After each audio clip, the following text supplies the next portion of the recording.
E hoje nós leremos apenas o verso 1. Isso mesmo. A nossa exposição de hoje é, na verdade, uma introdução ao livro de Neemias, apresentando aos irmãos pressupostos que nos ajudam a ler Neemias e como nós podemos extrair lições práticas para a nossa vida através desse livro tão importante.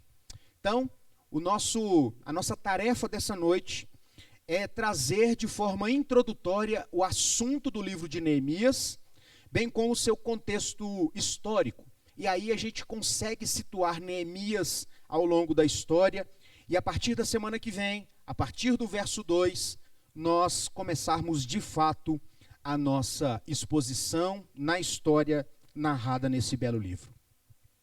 Neemias, capítulo 1, verso 1.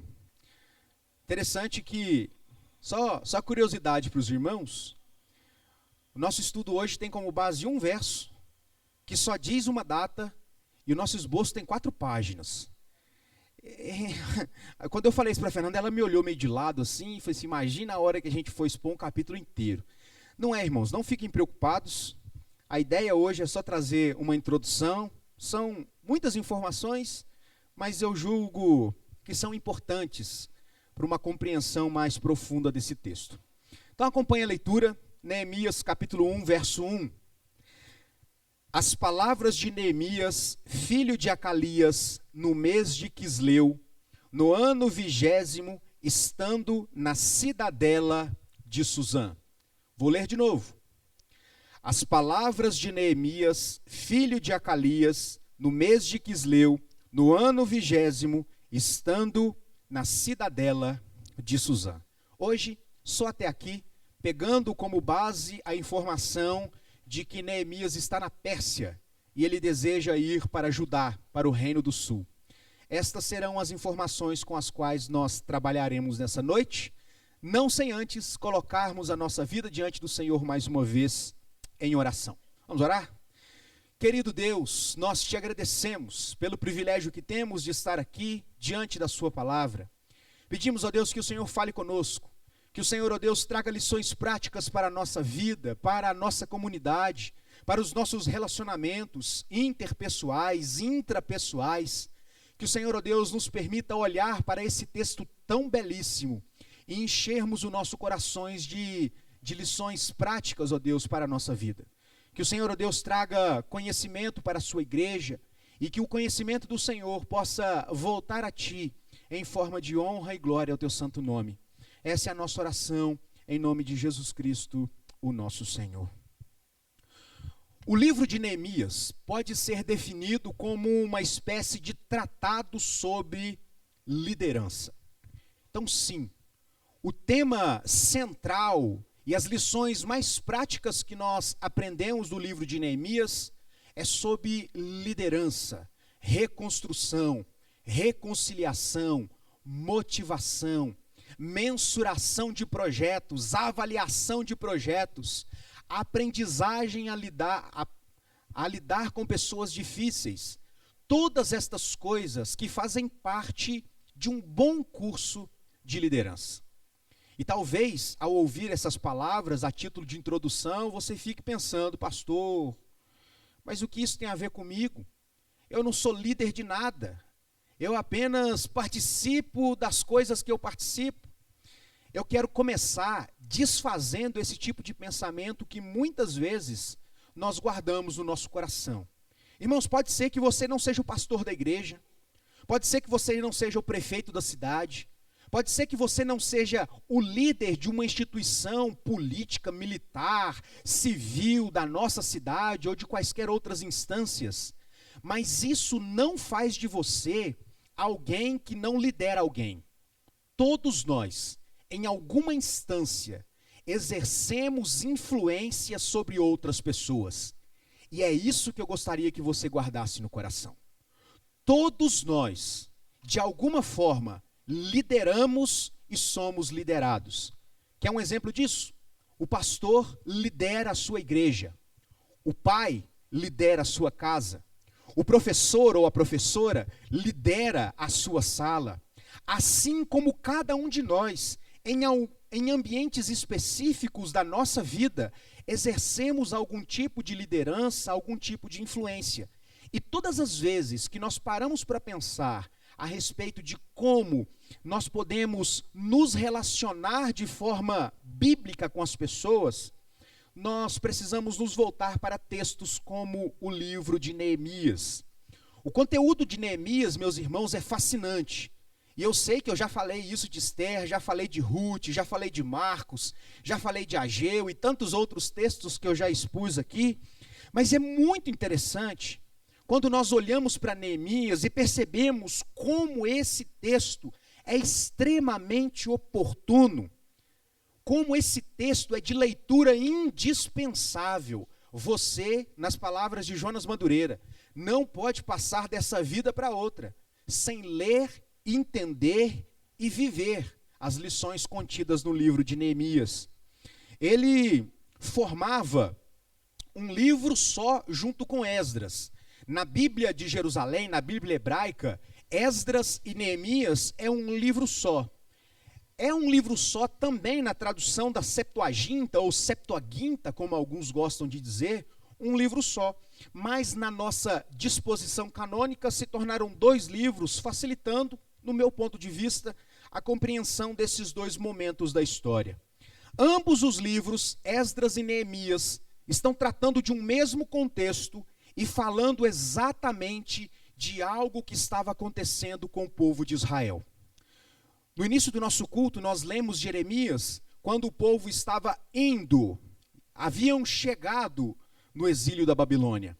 Agora, o nosso texto trata do momento em que eles estão voltando da Babilônia, 70 anos depois do exílio. E agora, este é o contexto da reconstrução da cidade de Jerusalém. E é muito interessante que quando a gente fala de reconstrução, talvez você já tenha trabalhado com reforma, já tenha se passado pela experiência de reformar a sua casa. Hoje pela manhã nós nos lembramos, eu comentei com a Fernanda, os meninos chegaram do acampamento um bagaço. Olhava para eles assim, dormiram 5, o Daniel está ali, eu colhi miudinho. Pastor, dormi 5 horas da manhã. Falei, então você não dormiu. E aí a Fernanda me lembrou de um acontecimento que aconteceu com o presbítero da igreja. Certa vez, há muitos anos atrás, Daniel, PH e Vanessa já eram casados, chegaram do Betel, mas muito cansados, como você chegou hoje, destruídos, e eles deitaram para dormir, e escutaram um barulho, foi sonho, não foi sonho? Será que o céu caiu sobre nós? E a impressão que eu me lembro foi que o PH acendeu a luz e disse, não, foi só um reboco que caiu, não caiu em cima de você não, voltaram e continuaram dormindo.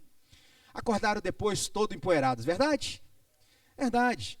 A impressão que eu tenho é que quando nós olhamos para Neemias, uma cidade destruída, muros destruídos, o templo destruído, tudo feito em ruínas, é como se nós, no meio desses escombros, pudéssemos abanar um pouco da poeira do tempo e aprendermos com esta aparência de caos, princípios morais e espirituais que podem transformar a nossa visão a respeito da nossa própria vida.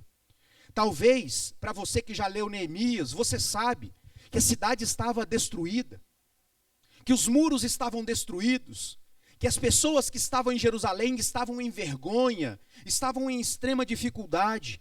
E talvez olhando para esse cenário de caos, que lições se pode extrair de um ambiente como esse, poeirento, sem que haja nada bonito? Mas eu quero te convidar a olhar para Neemias numa perspectiva onde do meio da poeira podem brotar lições morais e espirituais que transformam a nossa vida. Sabe por quê? Nós também vivemos num mundo fragmentado. Sim ou não, irmãos? Nós vivemos num mundo de aparente desordem. Existem vidas quebradas, lares desfeitos, instituições públicas abaladas pela corrupção. Se nós fizermos uma aplicação da visão de Neemias para a destruição de Jerusalém, nós conseguimos também olhar para a sociedade dos nossos dias e perceber que a nossa realidade não é lá tão diferente assim. A própria igreja vive um tempo de profunda crise de credibilidade. Eu me lembro de ouvir pastores mais antigos falando, reverendo Isaías e outros, né, que são conhecidos de alguns irmãos, que no tempo deles, dizer que era pastor presbiteriano era uma titulação que trazia autoridade. Meus queridos irmãos, você dizer hoje em dia que é pastor, gera de imediato desconfiança no coração das pessoas. Isso é um retrato da falta de credibilidade que a igreja moderna tem na sociedade. Nós precisamos desesperadamente do livro de Neemias. Nós precisamos da mensagem do livro de Neemias. Um saudoso escritor, John Oswald Sanders, ele escreveu mais de 40 livros a respeito de vida cristã. Ele disse algo muito interessante a respeito da nossa sociedade, considerando o livro de Neemias. Quero abrir aspas para o Sanders e ele diz assim. Ele diz que parece haver uma evidente falta de liderança forte, segura, carismática, que a nossa época confusa necessita com tanta urgência. Por isso, o estudo de Neemias é a oportunidade de abrir clareiras e apontar novos rumos para a liderança. Então, meus irmãos presbíteros que aqui estão, o livro de Neemias é para mim, como presbítero que sou, pastor dessa igreja, para vocês, como presbíteros que são, um manual para a liderança. Para cada um dos líderes de departamento, a mesma coisa. Para cada um de vocês que nas esferas de relacionamento exercem algum tipo de liderança, de autoridade, este livro deve ser para nós um manual que trata da restauração da vida, da família, da política, da igreja e da sociedade. Veja como as ruínas de Jerusalém podem trazer lições práticas para a nossa vida. Embora não vivamos um tempo onde o nosso lugar de adoração está destruído, embora meio desfalcado, por enquanto só, irmãos, essa semana a gente pretende já arrumar, nós vivemos um tempo de muita dificuldade. Cristãos lá nem tão cristãos assim. E nós precisamos então olhar para o livro de Neemias como sendo esta fonte de orientação para como lidar com essas coisas. Como lidar com o mundo caído, com estruturas desfeitas, com confusão, vergonha e tantas outras coisas. Neemias é um dos livros mais extraordinários da história. Eu sei. Eu já disse isso dos outros livros que eu expus aqui. Mas, meus irmãos, me entendam, é palavra de Deus. Então, todas as vezes que eu leio o texto, eu entro na história e me vejo passeando por aqueles lugares. E, nesse momento, o livro de Neemias é um dos livros mais fantásticos da história. Porque ele é, ao mesmo tempo, atual, pertinente, oportuno, insuperável. É da arte da administração pessoal e pública o melhor curso de graduação e pós-graduação que você pode fazer. Meus queridos irmãos, como nós investimos tempo tentando aprender a lidar com os relacionamentos e nós não valorizamos, a despeito disso, nós não valorizamos livros tão importantes como esse. Neemias trata de conflitos intrapessoais e interpessoais. Nós veremos ao longo dessa série de exposições como Neemias muitas vezes teve que motivar o seu coração, motivar o coração do seu povo. Neemias teve que lidar com críticas que vinham de fora, com circunstâncias muito complexas que estavam para além do povo de Israel. Mas como ao mesmo tempo Neemias teve que lidar com questões que vinham do próprio povo. Neemias, por isso, precisa ser urgentemente descoberto como um dos principais textos a respeito de liderança, para mim e para você, se nós quisermos exercer algum tipo de influência cristã de maneira eficaz na vida das pessoas.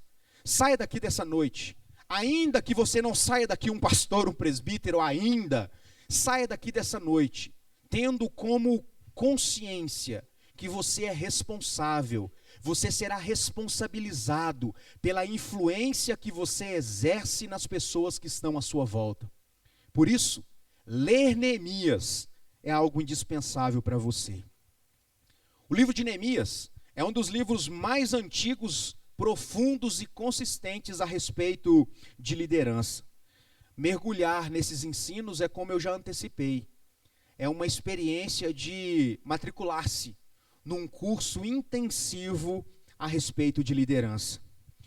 Neemias é daquele tipo de livro que deve fazer parte daqueles que ficam na cabeceira da nossa cama, daqueles com quem nós nos relacionamos todos os dias, para mim e para você. Quer exerçamos a autoridade num sentido mais amplo ou mais restrito, para todo cristão verdadeiro, deve ser considerado um manual para saber como lidar com as pessoas. Nós aprendemos por meio dele planejar o nosso trabalho, organizar o nosso tempo, organizar os nossos recursos, interagir nossa tarefa com a tarefa dos outros, motivar os outros, e nós aprendemos com Neemias, avaliar resultados. Diz para mim, Edilson fez administração de empresas, isso é ou não é arte da gestão? Nós precisamos dessas coisas, meus irmãos. Nesse livro, nós também aprendemos a lidar com as pessoas que dão tapinha nas nossas costas, mas também a lidar com a oposição.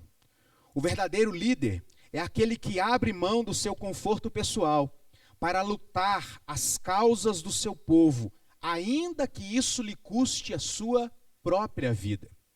O verdadeiro líder compreende que um ideal é maior do que a vida. E se for necessário, vale a pena arriscar a sua vida em prol desse ideal. Por isso, quando nós olhamos para o livro de Neemias, nós precisamos observar o contexto que esse livro está inserido, para que a nossa leitura a partir de então faça sentido e tenha coesão com os demais livros que passam na mesma época.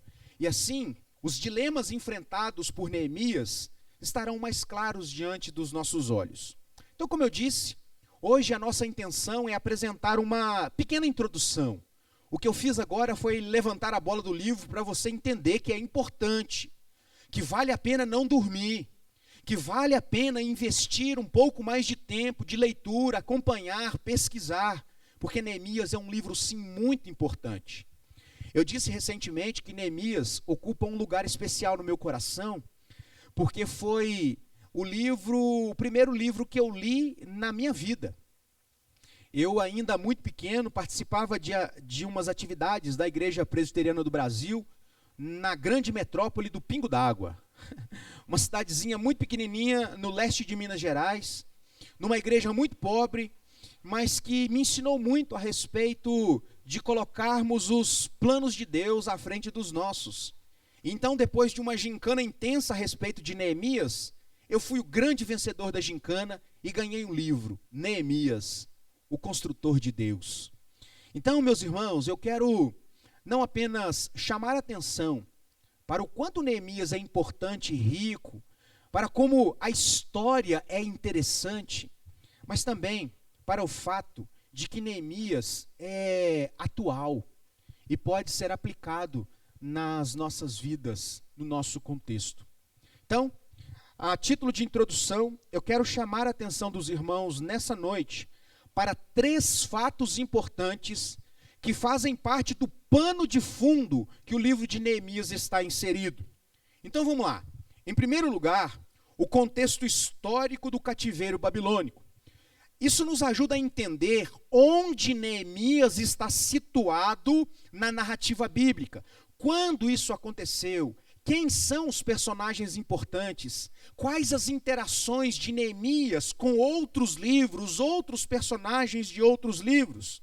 Então, como nós vimos aqui, Neemias estava na cidadela de Suzã, verso 1. Isso nos faz pensar que eles estavam vivendo o momento do pós-exílio, de quando o Império Babilônico não era mais quem governava todas as coisas. Ele já havia caído, mas antes de cair, ele foi hegemônico. E então, depois da morte de Salomão, o reino de Israel foi dividido em 2 reinos, o reino do norte e o reino do sul. Isso aconteceu no ano 931 a.C., quando o reino foi dividido. Então o reino do norte teve, a partir dessa divisão, 19 reis e 8 dinastias. Esse período compreendeu 209 anos. 209 anos onde o reino do norte não teve um rei sequer que servisse a Deus. Todos os reis do reino do norte se rebelaram contra o Senhor. E então Deus enviou seus profetas, profetizando àqueles homens, profetizando àquelas autoridades, profetizando aos nobres, profetizando ao povo de maneira geral. Mas eles não se arrependeram, permaneceram com o coração endurecido. E então, depois deste longo período de 2 séculos, Deus vem com um chicote para disciplinar o seu povo. E é nesse contexto que Deus levanta o Império Assírio, no ano 722 a.C., e leva cativo todos os súditos do Reino do Norte. E vale aqui uma informação importante: o Reino do Norte não foi restaurado. Eles se afastaram de Deus. E Deus, então, depois do exercício de paciência, de longanimidade, enviando profetas, onde o povo não se arrependeu, Deus então resolve disciplinar o seu povo, valendo-se do Império Assírio. E aí, nós voltamos os nossos olhos para o Reino do Sul. Percebendo como foi o destino do Reino do Norte, há de se presumir que no Reino do Sul tenha sido diferente? Não. Meus irmãos, o Reino do Sul teve 20 reis, todos da dinastia davídica, todos da dinastia de Davi. Judá não aprendeu a lição com o Reino do Norte e também, ao longo do tempo, começou a se desviar dos caminhos do Senhor. Os reis, como se tivessem tapado seus ouvidos à voz profética. Deus enviou seus profetas. Deus anunciou condenação de um culto hipócrita. Deus estava falando àquele povo a respeito da idolatria que estava no coração deles, e ainda assim, eles permaneceram com o coração endurecido. Deus exerceu juízo ao disciplinar o seu povo no ano de 586 a.C., quando Deus então levanta o Império Babilônico e leva cativo o Reino do Sul. Este é o contexto precedente do livro de Neemias. Então, o povo estava em si dividido. O Reino do Norte já havia sido disperso pelos assírios, e o Reino do Sul acabara de ser levado cativo para a Babilônia. É esse o contexto que você lê, por exemplo, lá no livro de Daniel. Quando Daniel, os seus amigos, aqueles de linhagem real, de bom conhecimento, são levados para a Babilônia, para serem treinados, para serem adaptados à realidade babilônica, para que no decurso do tempo pudessem servir aos reis da Babilônia. Então, este é o primeiro fato importante que eu gostaria de destacar. Todo mundo que vai, em algum momento acaba voltando, não é? Israel voltou depois de quantos séculos no século passado, enquanto nação. E então, o povo do Reino do Sul, que foi levado cativo para a Babilônia, agora está voltando para a terra natal. É exatamente este o contexto de Neemias. Meus irmãos, foi muito difícil ser levado cativo para a Babilônia. Mas não se engane, não foi fácil voltar do cativeiro para Jerusalém. É muito interessante que quando nós olhamos para o Império Babilônico que vem, domina, arrasa com Judá, com a cidade de Jerusalém, não deixando pedra sobre pedra, demonstrando poder, agora está fragmentado. A megalomaníaca Babilônia caiu. Ela confiou na grandeza, orgulhou-se na pujança da sua soberba, e isso a levou para o chão. Um novo império agora se levanta. Babilônia não é mais o inimigo a se temer. Todas estas coisas, nós percebemos a mão de Deus guiando o seu povo para o cumprimento da sua promessa. E não por acaso, agora o império hegemônico é o Império Persa, em conjunto com o Império Médio. Então nós temos o poderio do Império Medo-Persa. E é muito interessante, irmãos, que não por acaso a forma política de gestão dos exilados é muito diferente entre os babilônicos e entre os reis do Império Medo-Persa. E tudo isso nós vemos a mão de Deus para o cumprimento das suas palavras. A Babilônia, quando dominava, arrancava aquilo que lhe interessava e levava para si. É esse o contexto que nós vemos lá de Daniel. A parte boa do povo, o melhor dos seus utensílios vem com a gente. Nós vamos usá-los no nosso contexto. Mas para o Império Medo-Persa, a forma de lidar com aqueles que eram dominados, com seus súditos, era diferente. Os persas preferiam manter o seu povo sob a sua dominação, mas nas suas próprias províncias. Eles aceitavam o culto deles, eles até incentivavam isso. Paul Freston descreve assim a política da Média Pérsia. Ele diz assim: a política imperial persa era oposta dos babilônicos, como eu disse. Era uma espécie de neo-imperialismo mais brando, anistiando os exilados, permitindo até e incentivando a volta deles para a sua terra de origem. E os irmãos vão perceber por quê. Ciro, que foi o grande rei persa, de onde parte a dinastia que nós veremos aqui em Artaxerxes I, mas que tudo começou em Ciro, Dario, Xerxes I e Artaxerxes I. Ciro incentivava também as religiões dos povos colonizados, devolvendo seus objetos sagrados, patrocinando a reconstrução dos seus templos e pedindo as suas intercessões. E aí você pode pensar, nossa, que povo bonzinho. Mas sabe, irmãos, muito acima, aqui Paul ainda está comentando, muito acima das motivações políticas de Ciro, eles estão na mão do Senhor. Pense comigo, irmãos. Deus havia levado o povo cativo por meio do Império Babilônico. A não ser que Deus levantasse uma força bélica para tirar o povo da Babilônia e devolvê-lo para Jerusalém, mantendo os babilônicos como inimigos do povo, Deus haveria de derrubar o império da Babilônia, colocando no seu lugar uma nova forma de governo que permitisse o cumprimento da palavra de Deus, sem que os primeiros fossem os inimigos imediatos do povo. Perceba como a amarração da história vai acontecendo para que cabo no final dos 70 anos que Deus havia predito, o povo pudesse voltar em paz para Jerusalém. Mas perceba, eles ainda estavam sob pressão. Mas Deus cumpriu a sua palavra. É muito interessante que na história a gente vê o próprio rei Ciro determinando a volta dos cativos, quando ele tomou conhecimento a respeito da profecia de Jeremias. É isso mesmo. O Império Medo-Persa agia de forma diferente para com os povos dominados.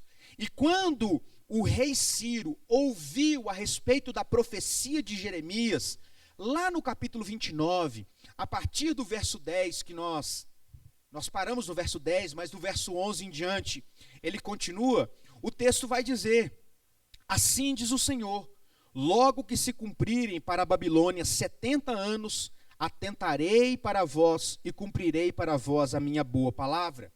Deus, naquele texto, está prometendo que, findo aquele prazo de disciplina, Deus haveria de tirar o povo da dominação babilônica e devolvê-los para a sua terra.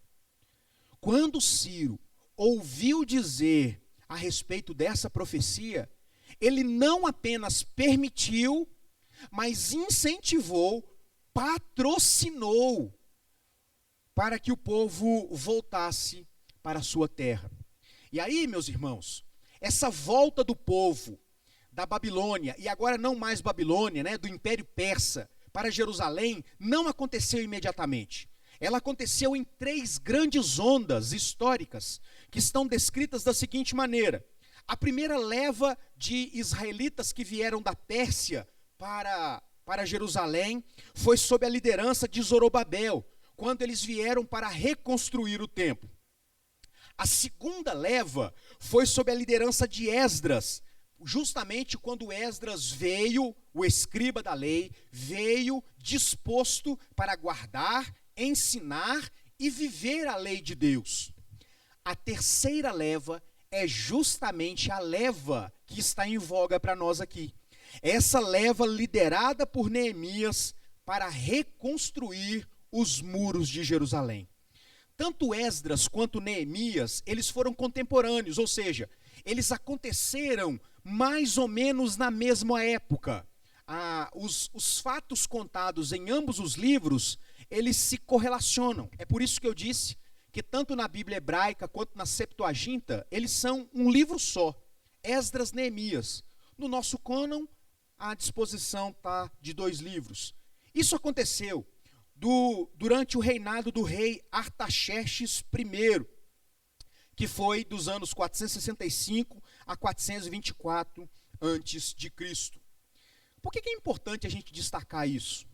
A gente começou lendo que Neemias estava onde, irmãos? Qual que é o lugar que Neemias está? Na Pérsia. Que lugar específico? Suzã. Te lembra alguma coisa? A cidadela de Suzã. Te lembra alguma coisa? Hã? Eu esperava que os irmãos respondessem efusivamente. Esther, muito bem. Quando nós estudamos o livro de Esther, nós vimos que o enredo da história se dá a partir da cidadela de Suzã. A cidadela de Suzã era uma espécie de capital de veraneio, onde os reis da Pérsia ficavam, e dali aconteciam todos os mandatos, os éditos reais dos imperadores persas. Então, nós percebemos que Neemias está nesta mesma cidade que está narrada lá em Esther. Aí eu quero chamar a atenção dos irmãos para a correlação dos fatos. Os irmãos vão se lembrar que lá em Esther, o rei Assuero, que também é conhecido como o rei Xerxes I, que é justamente o pai do rei que agora governa sobre Neemias. Entenderam a relação? Ciro, o primeiro rei, grande rei persa. Depois vem Dario, o grande rei. Depois vem Xerxes, ou Assuero. Assuero, ele é morto, assassinado. E aí o filho dele, o rei Artaxerxes I, assume o trono e vai reinar até o ano 424 a.C. É logo depois daqueles acontecimentos de Esther e Assuero que nós nos deparamos com um novo rei, o rei Artaxerxes I, e Neemias está justamente na cidadela de Suzã. Então, os judeus estavam voltando para Jerusalém, e eles foram profundamente influenciados pela fé dos seus pais lá no cativeiro. Por que entender o contexto é importante, irmãos? Porque você fica pensando, como Deus trouxe a lição a respeito do culto para o coração do povo se eles estavam numa terra distante? Irmãos, é impressionante como o povo estava afastado do templo, que era o símbolo da religião, o símbolo da presença de Deus, mas eles não deixaram de buscar a Deus. No período do exílio babilônico é que nasceram então a concepção das sinagogas, os lugares dedicados para a leitura do Antigo Testamento, da Torá, dos profetas e dos salmos, para cantarem louvores e fazerem orações. Então, na verdade, a ideia do templo multiplicou-se no tempo da dominação do Império Babilônico. Então, aquela geração foi profundamente impactada por um senso de devoção, apesar de estarem longe do seu tempo. E o cativeiro babilônico foi, então, decisivo para que os judeus abandonassem o grande pecado que havia os conduzido para o cativeiro. E que pecado era esse? A idolatria. Irmãos, o maior problema dos judeus sempre foi a idolatria. E eu pergunto, Qual o maior problema da igreja contemporânea? A idolatria. Muitas vezes velada, muitas vezes travestida de religiosidade, muitas vezes travestida de formalismo, mas é também a idolatria. Então aquele período de disciplina fez com que o povo abandonasse a idolatria. Muitos resolveram ficar na Babilônia. É por isso que a gente entende, irmãos, por exemplo, que enquanto alguns estão voltando para Jerusalém, naquelas 120 e tantas províncias que o rei Assuero tinha controle e domínio, Ester, Mordecai e uma galera resolveu ficar ali na Pérsia. E a razão para isso é compreensível e é textual. A geração que foi para lá já estava idosa, certo? Já não tem lá muita lenha para queimar. Tanto que a carta de Jeremias é para os anciãos, mandando para as pessoas que estavam lá no cativeiro. E aqueles que haviam nascido, haviam se acostumado com a ideia de viver ali na Babilônia. Então, o primeiro fato importante que serve de introdução é a ida para o povo para a Babilônia. O segundo fato importante é o retorno do povo, não sob o domínio do Império Babilônio, mas agora do Império Medo-Persa. E agora o terceiro e último fato relevante que eu gostaria de destacar, a título de introdução, é justamente o opróbrio. Irmãos, a vergonha com que aquelas pessoas voltaram do seu cativeiro. Quando eles voltaram do cativeiro, eles tiveram uma proposta muito sedutora dos samaritanos. E os irmãos sabem, né? Da relação de judeus com os samaritanos. Os samaritanos resolveram, então, oferecer ajuda para a reconstrução do templo. E aí, aquilo parecia muito sedutor. A gente aceita a ajuda dos samaritanos? Os judeus, acertadamente, rejeitaram com veemência. Porque eles perceberam que lá no fundo os samaritanos não queriam nem saber de reconstruir o templo. Eles estavam interessados era na destruição do povo judeu.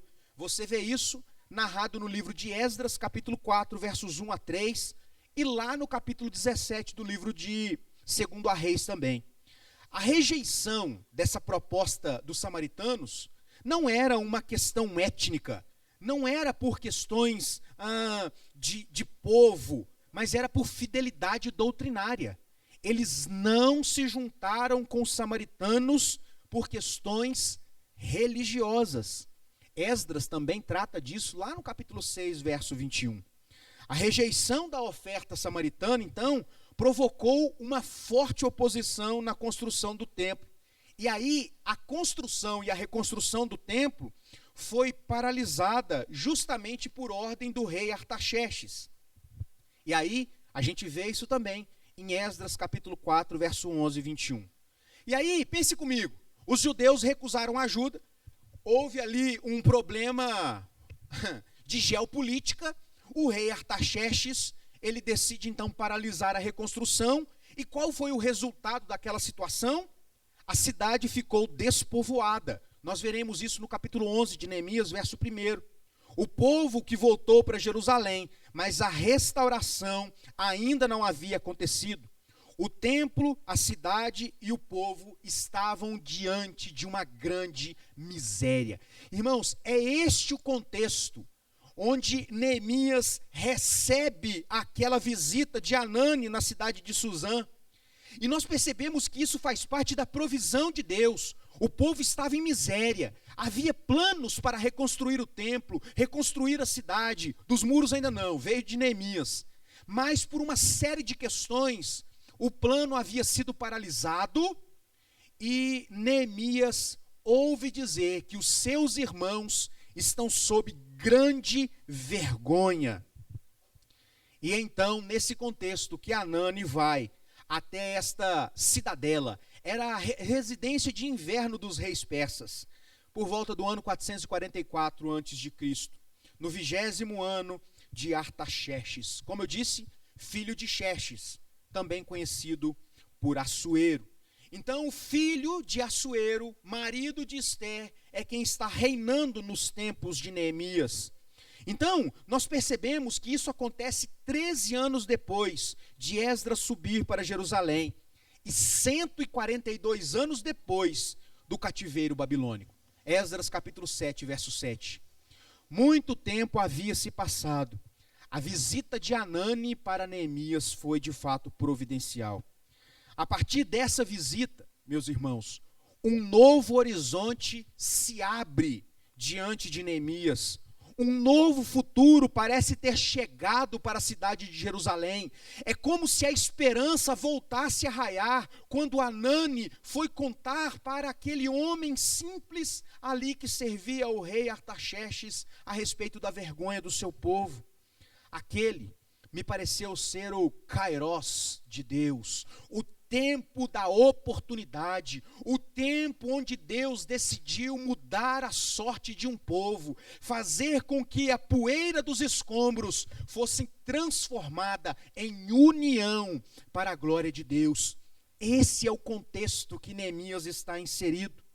E é muito interessante quando a gente para pensar, nesse termo grego kairos, no tempo de Deus, no tempo da oportunidade. Na antiguidade, os marinheiros usavam esse termo oportunidade para designar o momento mais adequado da maré, dos ventos, que fossem mais favoráveis, facilitando a entrada no porto. Então a ideia é, o tempo da oportunidade será agora, amanhã, depois, ou seja, é necessário aproveitar esse momento.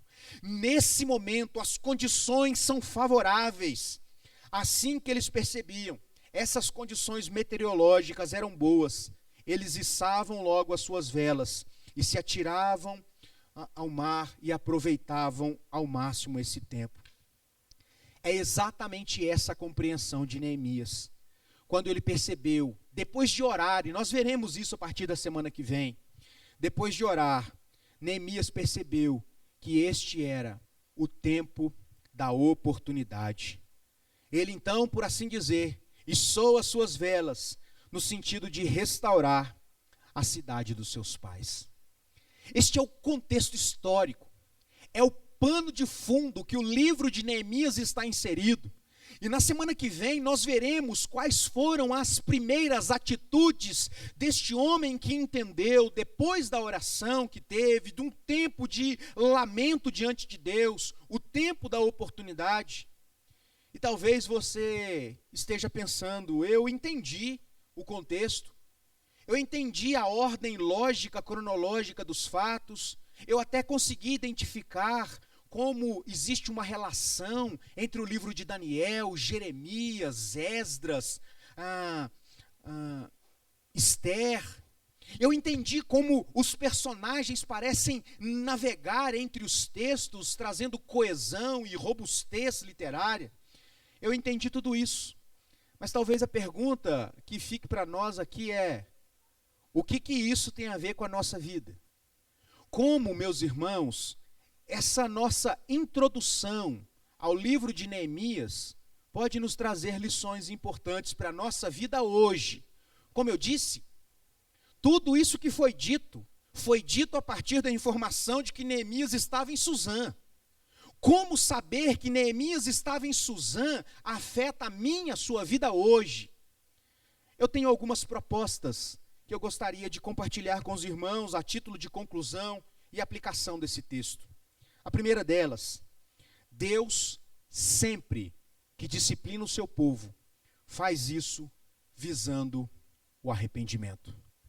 Quando nós olhamos Neemias lá sob o domínio de Artaxerxes I, sob o domínio medo-persa, nós sabemos que não foi um evento, uma promoção do acaso estar ali. Ele não estava tirando férias naquele lugar. Ele não havia chegado ali por uma conjuntura natural das coisas. Mas Deus os levou para aquele lugar com a finalidade de fazer o seu povo se arrepender dos seus pecados. E aí, eles valorizaram o culto a Deus. Eles valorizaram a presença de Deus. Nasceram então as sinagogas. Nasceu o ensino sistemático da lei, dos profetas e dos salmos. Então, todas as vezes que Deus nos tira da nossa zona de conforto e nos disciplina, não é para nos punir, por causa dos nossos pecados, mas para nos disciplinar e nos trazer ao arrependimento. Em segundo lugar, quando olho para esta introdução e vejo Neemias em Suzã, eu me lembro que a disciplina de Deus sempre vem acompanhada da sua misericórdia.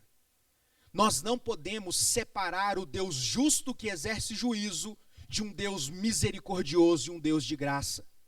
Todas as vezes que Deus exerce a sua disciplina, ela nunca está desacompanhada de misericórdia. Duas são as características da misericórdia de Deus na disciplina. Eu já falei disso aqui, falando em Ruth. Os irmãos se lembram? A primeira delas, paciência. Deus nunca nos disciplina imediatamente. Deus, ao longo da história, foi enviando profetas, foi mandando uma voz profética, chamando o povo ao arrependimento, porque Deus é um Deus longânimo. A segunda característica, a disciplina de Deus nunca é para sempre. No caso dos judeus ali, no exílio babilônico, foi 70 anos. Sempre que Deus nos disciplina por causa do nosso pecado, nunca é para sempre. Ele deseja nos trazer de volta. Terceira aplicação, Deus sempre cumpre as suas promessas. Meus irmãos, talvez um historiador olhando para o curso da história pudesse dizer: nossa, que sorte do povo judeu! Olha só que arquitetura geopolítica que permitiu que o povo voltasse para a sua terra, fazendo com que a Babilônia caísse, o Império Medo-Persa ascendesse ao governo, quando na verdade Deus estava por trás de cada um desses fatos, cumprindo a sua promessa, que no fim, no decurso do tempo, do prazo de 70 anos, eles estariam de volta. E eu quero concluir com mais uma lição e mais uma aplicação para nós nessa noite. Irmãos, Deus tem sempre um plano. Deus nunca é pego de surpresa.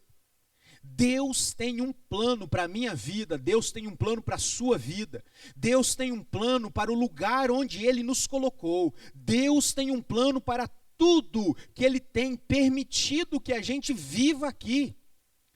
E mais do que isso, irmãos, Deus tem um tempo para esse plano.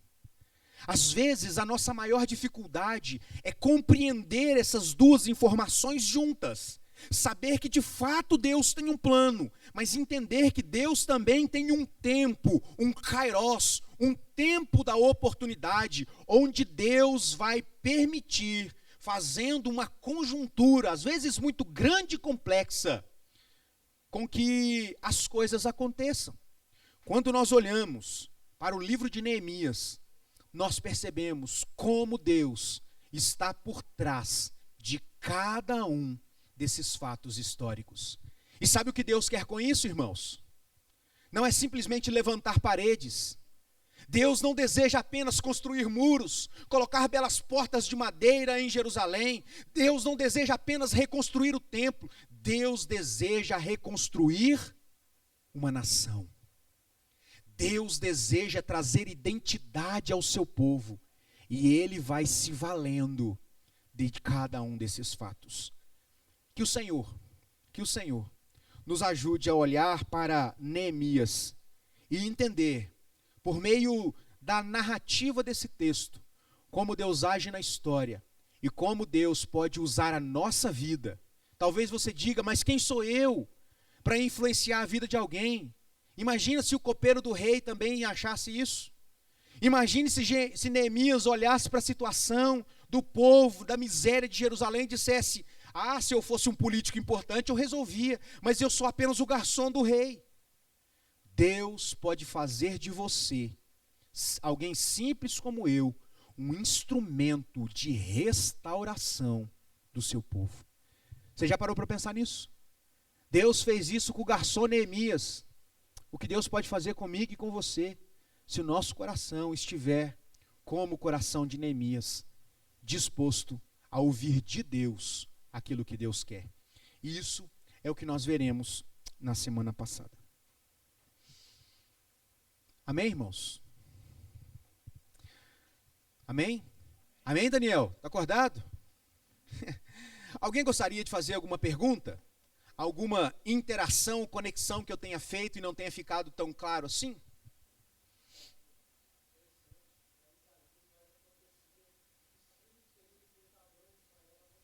Sim.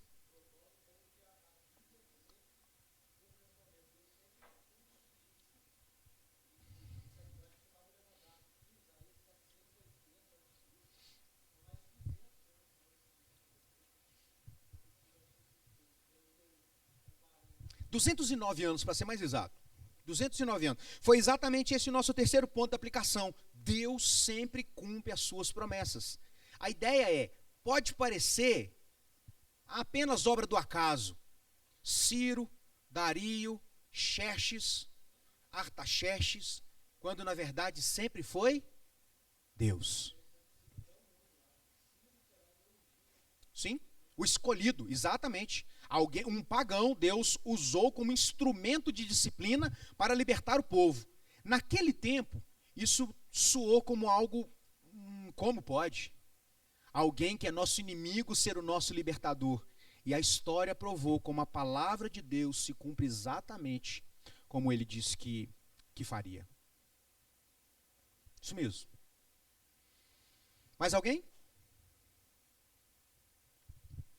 Na semana que vem, nós continuaremos, e a gente vai de pouquinho em pouquinho. Semana que vem vai ser versos 1 a 4. Eu vou partir de Suzã e vou parar no verso 4, para a gente entender um pouquinho do coração de Neemias. E quem sabe, Deus nos ajude a pedirmos a Ele para termos um coração mais parecido com o de Neemias. Que Deus nos abençoe, irmãos. Vamos orar? Coloque seu coração diante do Senhor aí. Peça para que Deus aplique essa palavra à sua vida. Lembre-se destas aplicações.